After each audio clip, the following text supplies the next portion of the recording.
Rules and regulations دے دیے. اب ایک انسان پر ڈیپینڈ کرتا ہے کہ وہ کیسے نیک اعمال کو سر انجام دیتا ہے اور برائی سے بچتے ہوئے جو ہے نا وہ حکمت کو اپناتے ہوئے اس دنیا میں رہتے ہوئے زندگی گزارتا ہے. پھر سورۃ البقرہ کی آیت نمبر 129 ہے 129 ہے جس میں اللہ تعالیٰ فرماتے ہیں کہ ہمارے رب ان کے درمیان اور ان کا اپنا ایک پیغمبر بھیج جو آپ کے پاس تیری نشانیوں کی تاکید کرے، ان کو صحیفہ اور حکمت سے تعلیم دے اور ان کو تقدیس دے کیونکہ تو غالب اور حکمت والا ہے. اب بیسیکلی یہاں پر پیغمبر کو بھیجنے کا مقصد کیا ہے؟ تعلیم دینا، علم سکھانا اور حکمت سے صرف. اب حکمت یا دانشمندی یا اس میں جو ہے ہدایت کیسی آئے گی؟ بیس اس میں یہی آ جاتی ہے کہ علم کا حاصل کرتے ہوئے یہ جاننا کہ کیا چیز اچھی ہے، کیا بری ہے، کیا نقصان دے گی اور کیا ہمیں فائدہ دے گی. اگلا پوائنٹ آ جاتا ہے جی اخلاص یا مخلص ہونا یا وفاداری. اب یہ اخلاص، مخلص یا وفاداری کن معنوں میں آئے گی؟ جیسے ہم دیکھتے ہیں کہ ہر سطح پر اور ہر حال میں کسی بھی مشکل سے قطع نظر ہو کر وعدے اور عہد کے ناموں پر جو ہے نا وہ ہم کام سر انجام دیتے ہیں، تو جو ہے نا اعمال سر انجام دیں گے، اسی کے مطابق پھر جو ہے وہ حساب ہوگا. اور مسلمانوں کو ہدایت کی گئی ہے کہ وہ عہد کو پورا کریں. اب عہد کو پورا کیا جائے گا، جیسے ہم دیکھتے ہیں کہ عہد کو ایک پورا کرنا یہ بھی ہے کہ ہم اللہ تعالیٰ پر ایمان رکھتے ہیں اور اس کے مطابق پھر جو اللہ تعالیٰ نے رولز اینڈ ریگولیشن قرآن مجید کی شکل میں ہم تک پہنچائے ہیں، تو پھر ہماری کوشش یہی ہوتی ہے کہ ہم جو ہے نا وہ اس اخلاص کے ساتھ مخلص ہو کر وہ کام سر انجام کرنا. اور عبادت میں جنم اخلاص سے ہی یعنی مخلص ہو کر ہی جنم اس میں جان پڑتی ہے. جیسے اللہ تعالیٰ سورۃ انعام میں فرماتے ہیں کہ اے نبی کہہ دیجئے کہ بے شک میری نماز، میری قربانی، میرا جینا، میرا مرنا سب اللہ کے لیے ہے جو سارے جہانے کو جو ہے نا پالنے والا ہے یا ان کو زندگی دینے والا ہے. کہ نے جو اس کی جو شرائط بتائی ہیں کہ اخلاص کیا ہو سکتا ہے، تو اخلاص کہتے ہیں کہ وہ عمل ہوگا جو صرف اللہ تعالیٰ کی رضا کے حصول کے لیے کیا جائے. یعنی کہ ہر وہ کام سر انجام دینا، ہر وہ عمل جو ہے نا وہ اس کے مطابق زندگی گزارنا جس میں اللہ تعالیٰ کی رضا حاصل ہو. دوسرے نمبر پر آ جاتا ہے اتباع رسول، یعنی کہ نبی پاک صلی اللہ علیہ وسلم کی جو ہے وہ سنت کے مطابق چلنا، اس کی پیروی کرنا، اس کی تعلیمات جو قرآن و سنت کی تعلیمات کے مطابق ہمارا عمل ہوگا، اس میں بدعت یا کسی اور طرح سے جو خلاف شرع نہ ہوگی. جیسے ایک حدیث میں ہے کہ نبی پاک صلی اللہ علیہ وسلم فرمائے کہ اللہ تعالیٰ متقی مخلوق سے مستغنی اور اخفا پسند بندوں کو پسند کرتے ہیں.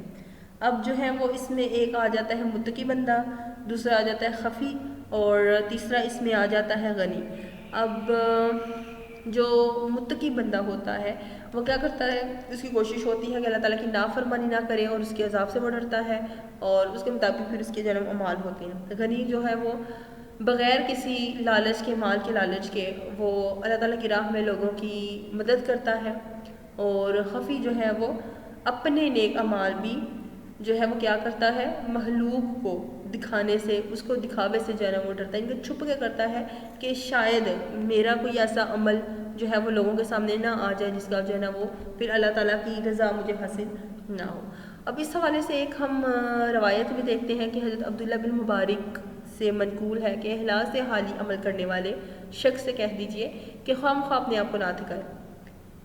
اب کیوں وجہ اس میں کیا ہو سکتی ہے کہ بغیر اخلاص کے عمل کرنے والے کی مثال اس مسافر کی سی ہوگی جو اپنی ذات راہ کی جگہ مٹی سے اپنی چادر باندھے کہ بہت زیادہ سفر کر رہا ہے وہ بہت زیادہ، لیکن اس کی نیت ٹھیک نہیں ہے اور کام وہ کر رہا ہے اور وہ اپنے آپ کو بھی تھکا رہا ہے لیکن اس کو نفع نہیں ہے. کیے گئے ہیں اخلاص کے حوالے سے کہ جیسے اخلاص سے ہونے والے اعمال میں جو ہے نا وہ خالص جہادوں کی طرف فی سبیل اللہ ہے، ٹھیک ہے. اس کے بعد آخرت میں جو ہے نا مخلصین کو بلند و بالا درجات بھی حاصل ہوں گے، جو بینیفٹس ملتے ہیں ایک اخلاص کے ساتھ مخلص بندے کو جو ہے نا وہ کام جو اگر وہ کرتا ہے اللہ تعالیٰ کی رضا حاصل کرنے کے لیے. اس کے بعد آ جاتا ہے دنیا میں مخلصین کو گمراہی سے بھی بچایا جاتا ہے. اور اس کے بعد زمین اور آسمان کی مخلوق جو ہے نا اللہ تعالیٰ کے حکم سے اس بندے سے محبت بھی کرتی ہے، دل بھی اطمینان اور سکون نصیب ہوتا ہے. اور اس کے بعد جو ہے نا نیک اعمال سر انجام دینے والے کی جو ہے نا وہ برائی جو دعائیں بھی ہیں وہ بھی قبول ہو جاتی ہیں. اگلا پوائنٹ آ جاتا ہے اخوت اور بھائی چارہ. اخوت اور بھائی چارہ کیا ہے کہ تمام مسلمان جو ہے نا وہ آپس میں بھائی بھائی ہیں. اور حدیث میں بھی ہم دیکھتے ہیں، قرآن مجید میں بھی ہم دیکھتے ہیں کہ مسلمان آپس میں ایک دوسرے کے بھائی جو ہے نا وہ بنائے گئے ہیں. اور اس کی اگزامپل ہم جو ہے مساق مدینہ کے حوالے سے بھی لے سکتے ہیں. اور اس کے بعد اس کی مثال ہمیں ملتی ہے اخوت کے حوالے سے کہ جیسے نبی پاک صلی اللہ علیہ وسلم نے فرمایا، اور قرآن مجید میں بھی اس حوالے سے ملتا ہے، ارشاد ہمیں ملتا ہے جس کا جنرل ترجمہ کچھ اس انداز میں ہو سکتا ہے کہ اے لوگو، ہم نے تم کو ایک مرد اور ایک عورت سے پیدا کیا اور تمہیں مختلف شاخ اور قبیلے بنائے تاکہ تم ایک دوسرے کو پہچان سکو، اور اس کے نزدیک تو تم میں سب سے عزت والا وہ ہے جو تم میں سب سے زیادہ پرہیزگار ہے. یعنی کہ بیس کیا آ جاتی ہے پرہیزگاری، لیکن اس کے بعد اخوت اور بھائی چارہ بھی اس میں جہرم آ جائے گا. اگلا پوائنٹ آ جاتا ہے جناب اس میں صبر. اب صبر کیا ہوتا ہے؟ صبر ہوتا ہے نفس کو اس چیز سے باز رکھنا جس سے رکنے کا عقل و شریعت تقاضا کرتی ہے. اور اب اس میں جو ہے نا وہ عقل و شریعت کیا، اس کا تقاضا کیا ہوگا، یعنی کہ وہی بات آ جاتی ہے بیس ہماری کہ حلال جو ہے نا وہ اور نیک اعمال کا سر انجام دینا، برائی اور برے کاموں سے اور جو حرام کام ہیں ان سے بچنا. مختلف آیات بھی صبر کے حوالے سے قرآن مجید میں ڈسکس کی گئی ہیں، جیسے اے ایمان والے صبر کرو اور ثابت قدمی میں دشمن سے زیادہ محنت کرو اور جہاد کے لیے وہ مستعد رہو تو ہمیشہ اللہ کا تقویٰ قائم رکھو تاکہ تم کامیاب ہو سکو. اب کہتے ہیں کہ صبر کی جا جاتی ہیں دو قسمیں. ایک ہے محرمات اور معاصی کے ترک سے بچنے پر، لذتوں کو قربان اور عارضی فائدوں کے نقصان پر صبر. اب کیا ہے کہ جو برائی والے کام ہیں، جو خواہشات اپنی ہیں، جو کہہ لیں کہ جس سے ہمیں فائدہ ملتا ہے دنیاوی تو وقتی ہمیں فائدہ نظر آتا ہے، لیکن بیسیکلی اس کا جو ہے وہ نقصان ہے، تو ان کاموں پر صبر کرنا.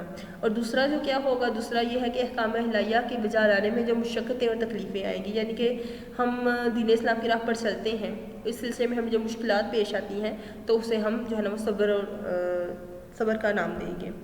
اور ابو ہریرہ سے اس حوالے سے حدیث بھی ہے کہ مومن مرد اور مومن عورتوں پر جان مال اولاد کی مصیبتیں نازل ہوتی رہتی ہیں، یہاں کہ جب وہ اللہ تعالیٰ کے سامنے پیش ہوگا تو ان کے نامہ مال میں کوئی کسی قسم کا گناہ. یہ کچھ پوائنٹس ہیں جو ہم نے قرآن کے بنیادی ثمرات کے حوالے سے ڈسکس کیے گئے ہیں. انشاءاللہ نیکسٹ لیکچر میں ہم نیکسٹ ٹاپک قرآن کے حوالے سے ڈسکس کریں گے.